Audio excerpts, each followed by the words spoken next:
For anyone outside the counseling profession, and even those inside of it, all of the letters that we put behind our name can be mystifying. Take my signature, for example. I sign my name Kelsey Goller, MA, LPCS, RPT, EMDR certified. That's a lot of letters. And in our office, we have PhDs, and we have LPA IPs, and a PMHNP BC, just to name a few.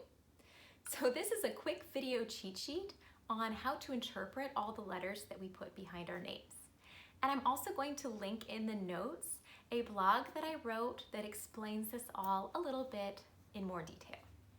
First, we're going to look at all of the professionals that are performing the psychological evaluations in our office.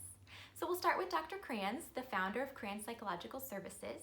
She is a licensed psychologist and a PhD. She has a doctorate in psychology.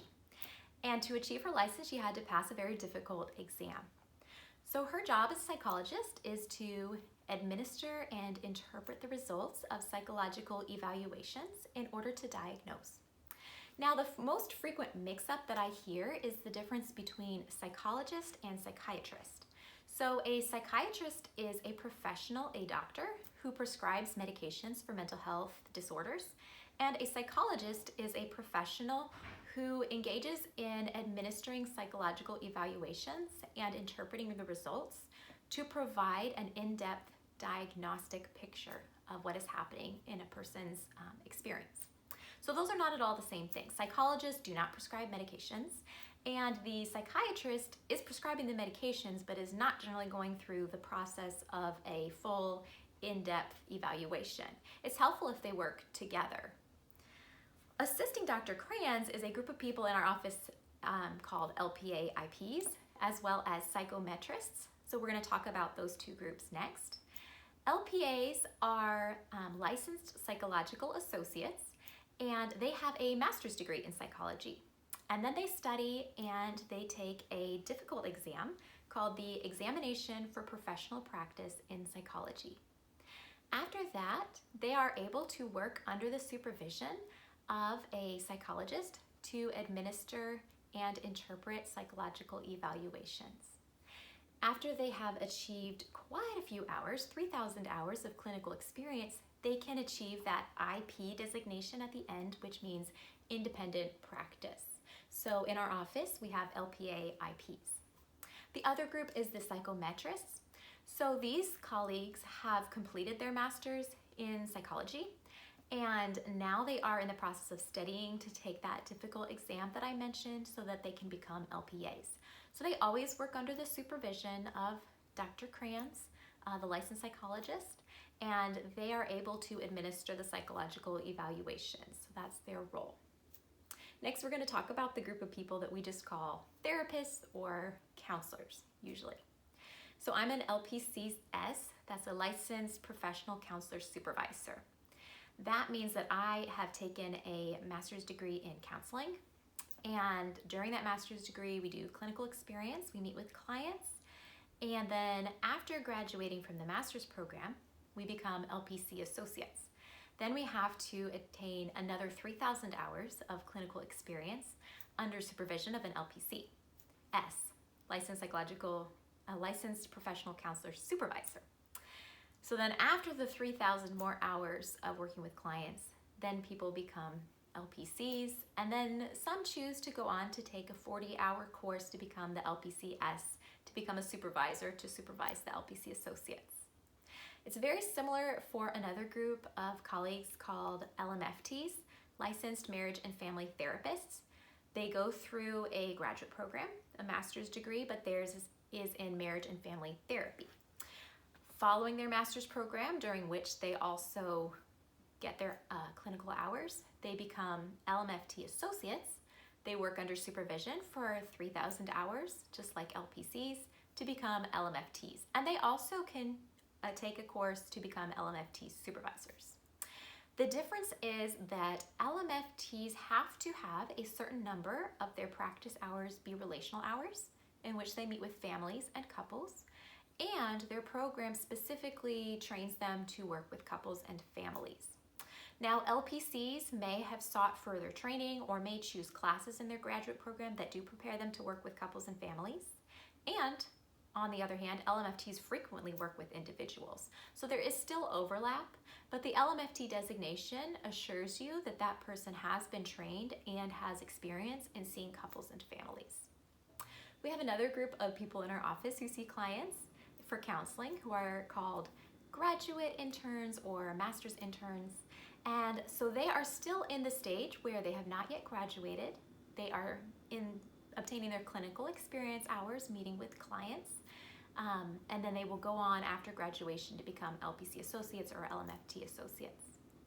I find that people have a really good experience meeting with graduate students a lot of the time, our master's interns.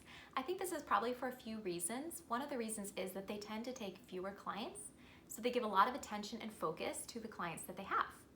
Also, all of our master's interns have to work under 2 supervisors. They all have site supervisors at the place where they work, and then they all have supervisors at their school as well. So they benefit from many years of wisdom of experience from supervision. And finally, because they are currently taking classes while seeing clients, they have the most up-to-date research and all of their training is fresh in their mind. So like I said, many people have a wonderful experience seeking a master's intern for a counselor. A third group of people that provide services in our office is those who provide medication management.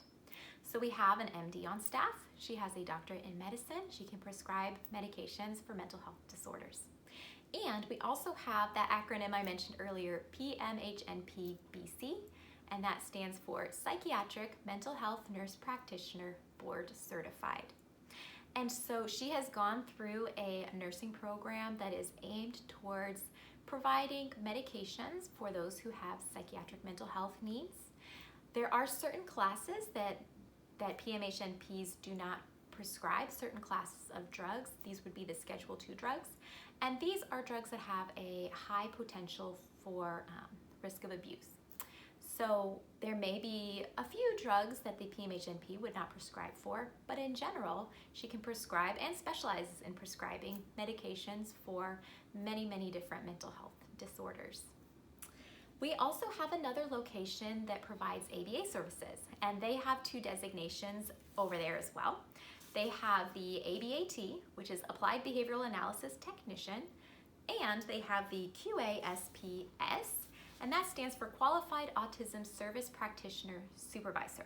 So these colleagues both specialize in providing ABA therapy. The QASPS means that they have completed coursework in ABA therapy as well as 1,000 hours of field work and an exam to achieve that designation. So those are a summary of many of the letters that you can find in our office, but there are also many other letters that we do not have in our office that may tend to be found in other locations. For example, LCDC means Licensed Chemical Dependency Counselor. They assist people in overcoming substance abuse problems, and you may frequently find them in inpatient substance abuse facilities. There's also LSSP. They are Licensed Specialist in School Psychology, so you would find them in Texas Public Schools providing school psychology. We also have LCSWs, Licensed Clinical Social Workers, and so they have a master's degree in social work, and then they have worked under supervision to gain clinical experience to provide counseling. The letters above are those that are professionals that provide psychological evaluations or counseling in the state of Texas. It's a little complicated because each state licenses their own mental health professionals, and sometimes they use different letters. So for example, the people that we call LPCs, Licensed Professional Counselors in Texas, they may be called LMHCs in other states, Licensed Mental Health Counselors, but they do the same thing. The other letters that counselors put behind their names tend to be other certifications that they have received that are national certifications instead of state specific. We have to hold a license to practice counseling or to provide psychological evaluations in each state. It's illegal to be providing counseling or psychological evaluations without a license. But other certifications are national certifications that may be a specific training specialty, like RPT, Registered Play Therapist, for example. And these are things that can take hundreds of hours. For RPT, for example, it would take hundreds of hours of trainings and supervision and clinical experience to receive that certification or that designation. There's too many of these to go through, so my best recommendation for those last letters behind a counselor's name is just to look it up online and find out what it is that those letters are indicating about the counselor's experience or about their training modalities. So to sum it all up, the signature is usually your professional's name, followed by the type of education they have, PhD, MA, MS, followed by the license type that they hold, which could be licensed psychologist, LPC, LMFT, etc., followed by any certifications that they have achieved and want to put behind their name. And that summarizes how to interpret the alphabet soup behind clinicians' names.